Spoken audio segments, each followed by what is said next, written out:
Hello friends, तो आज मैं आपको ग्रेवी वाले दम आलू बनाने की सबसे आसान रेसिपी बताऊंगा। इस तरह से आप ये दम आलू बनाएंगे ना, खाने में बहुत ही ज़्यादा टेस्टी बनेंगे। और जैसे आप सिंपल सब्जी बनाते हैं ना घर में, उसी तरीके से आप इनको बना पाएंगे।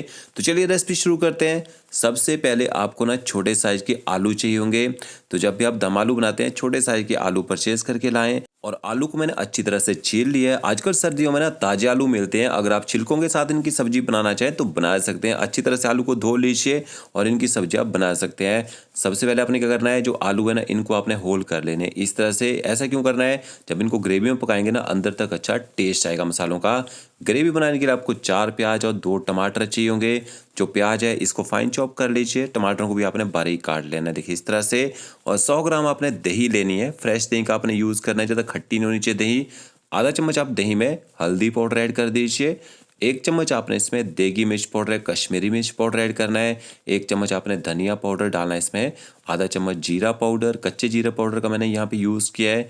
थोड़ी सी आपने रोस्ट की कसूरी मेथी ऐड करनी है और थोड़ा सा गरम मसाला डाल देना है। और सारे मसालों को अपने दही के साथ अच्छी तरह से मिक्स कर लेना है। इसके 2 फायदे होंगे। एक तो मसाले अच्छी तरह से सॉफ्ट हो जाएंगे, जल्दी पक जाएंगे। और दूसरा, जब दही को हम प्याज टमाटर के साथ पकाएंगे तो दही कर्डल नहीं होगी, दही फटेगी नहीं। तो ये देखिए मसालों को अच्छे से मिक्स कर लिया है। अब यहाँ पे मैंने स्टेनलेस स्टील का कुकर लिया है। 2 से 3 बड़े चम्मच उसमें सरसों का तेल ऐड करेंगे। सरसों के तेल को अच्छे से गर्म कर लीजिए ताकि इसका स्ट्रॉन्ग फ्लेवर खत्म हो जाए। फिर आपने इसमें खड़े मसाले ऐड करने हैं। 2 तेज पत्ता, 1 दालचीनी, 2 बड़ी इलायची ऐड कीजिए। इसके साथ में 2 छोटी इलायची डालनी है और 2 से 3 आप इसमें लौंग ऐड कर दीजिए।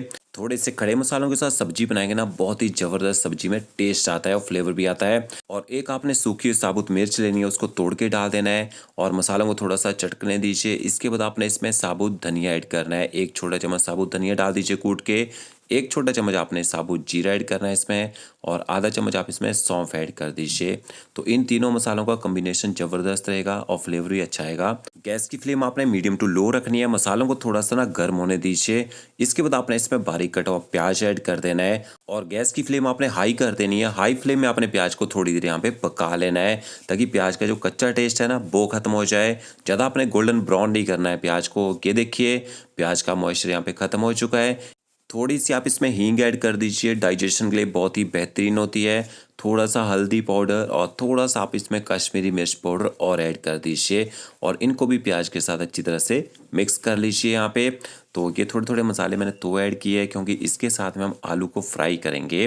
तो आलू को जो फ्राई करेंगे ना, इनके ऊपर अच्छा कलर आ जाएगा। ये देखिए यहाँ पे मैंने आलू भी ऐड कर दिए हैं, जो आलू मैंने छील के रखे थे। और आलू को भी अच्छी तरह से मिक्स कर लेते हैं। अब यहाँ पे हमने ना आलू को ना फ्राई नहीं किया है। उससे क्या होगा, एक तो आपका तेल भी बचेगा, गैस भी बचेगी। और इस तरह से आप आलूओं को ना भून लीजिए। कितनी देर भूनना है, कम से कम 5 से 7 मिनट तक आपने आलू को ना इसी तरह से भूनना है। 1 छोटा चम्मच मैंने इसमें नमक भी ऐड कर दिया है ताकि जब तक आलू पके ना, इनके अंदर जो हमने होल कर रखे हैं उनके अंदर तक अच्छा टेस्ट जाए। और ये देखिए 5 मिनट तक मैंने आलूओं की भुनाई कर ली है। इसके बाद आपने इसमें अदरक लहसुन का पेस्ट ऐड करना है।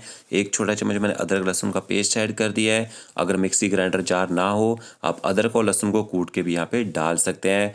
अदरक लहसुन के पेस्ट को भी थोड़ी देर आप प्याज के साथ पका लीजिए ताकि इसका जो स्ट्रॉन्ग फ्लेवर है वो खत्म हो जाए। तो 2 से 3 मिनट तक ये अदरक लहसुन के पेस्ट को भी मैंने पका लिया आलू के साथ में। फिर इसमें टमाटर ऐड कर देंगे। तो टमाटरों को ज़्यादा बारीक काटने की जरूरत नहीं है क्योंकि जब हम कुकर में पकाएंगे ना टमाटरों को, तो अच्छी तरह से गल जाते हैं। और टमाटरों की आपने 2 से 3 मिनट तक ना भुनाई कर लेनी है। उससे क्या होगा, टमाटर में जो कच्चा टेस्ट होता है ना, वो खत्म हो जाता है। और 2 से 3 कटी आप साबुत ना लहसुन की डाल दीजिए।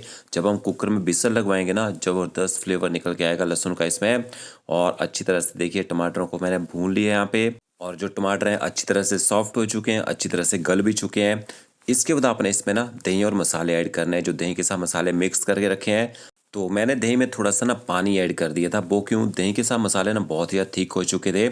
अब आपने ना गैस की फ्लेम यहाँ पे मीडियम रखनी है और कंटिन्यू आपने पलटा चलाते रहना है जब तक ग्रेवी में प्रॉपर बबल्स आना शुरू ना हो जाए, जब तक ग्रेवी पकना शुरू ना हो जाए यहाँ पे। नहीं तो कई बार क्या होता है, हम पलटा चलाना छोड़ देते हैं और दही कर्डल हो जाती है।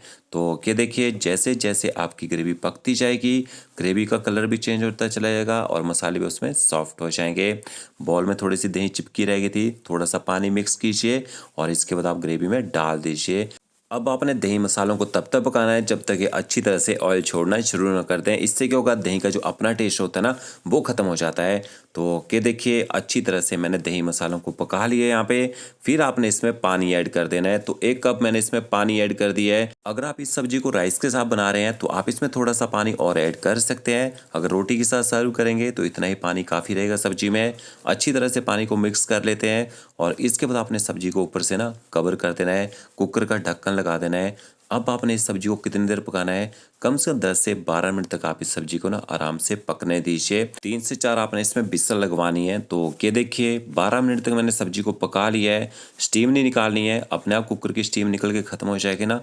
फिर आपने कुकर का ढक्कन हटाना है और ये देखिए आप देख सकते हैं अच्छी तरह से सब्जी ने रोगन छोड़ दिया है और जो आलू हैं अच्छी तरह से पक चुके हैं। और मेन बात क्या है, आप ग्रेवी देखिए एकदम स्मूथ ग्रेवी बनी है। कुकर में हर चीज़ अच्छी तरह से गल जाती है, ग्रेवी एकदम स्मूथ बनती है और कलर भी बहुत ही बेहतरीन आया है सब्जी में।